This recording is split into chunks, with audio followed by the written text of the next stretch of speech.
Hello students, तो आज हम पढ़ने वाले हैं issue of share for consideration other than cash.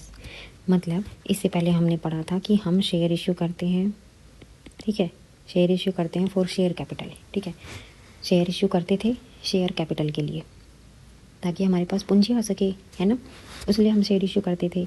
अब कुछ ऐसे पर्पस भी हैं जिन्हें कंसिडरेशन अदर देन कैश हम कहते हैं, और इसके लिए मतलब हम शेयर पैसों के लिए ना, बल्कि किसी और पर्पज़ के लिए हम शेयर इशू करते हैं। हम शेयर इशू करते हैं किसी और पर्पज़ के लिए अदर देन कैश, ठीक है।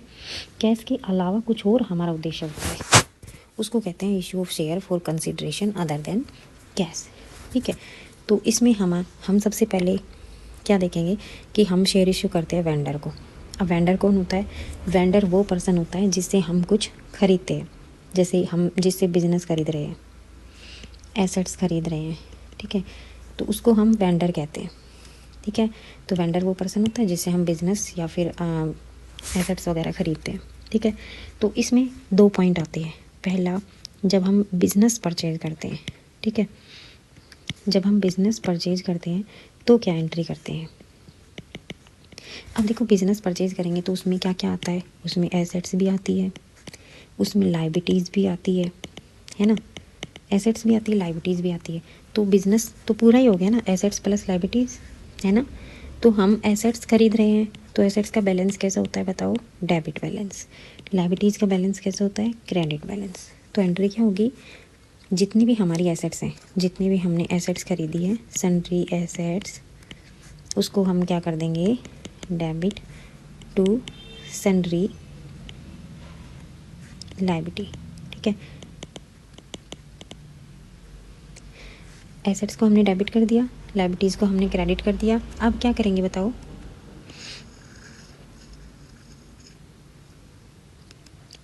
अब हम इसको पेमेंट करेंगे वेंडर को।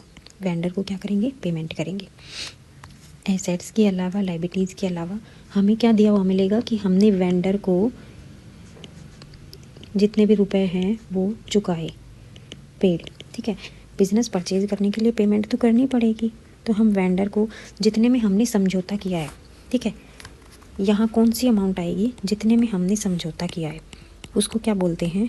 Purchase consideration. परचेज कंसीडरेशन इसको बोल देंगे, ठीक है। समझ में आया?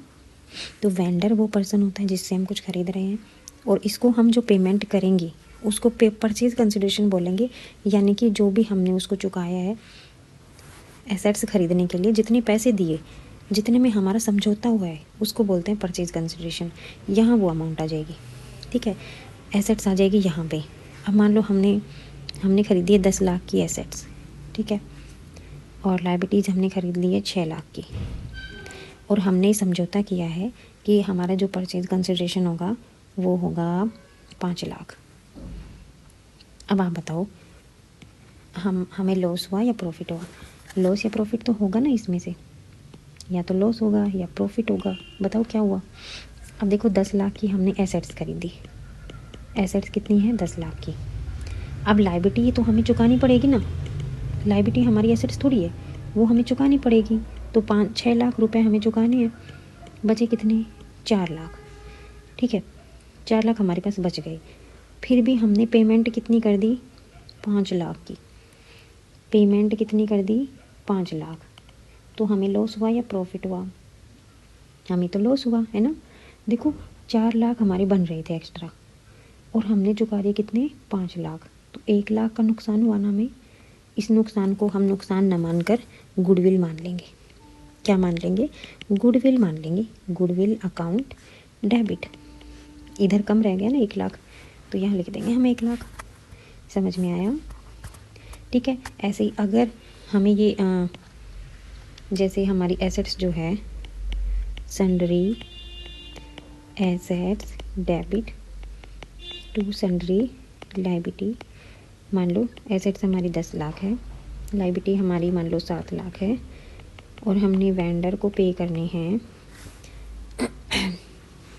मान लीजिए हमने वेंडर को पे करने हैं 2 लाख रुपए, ठीक है।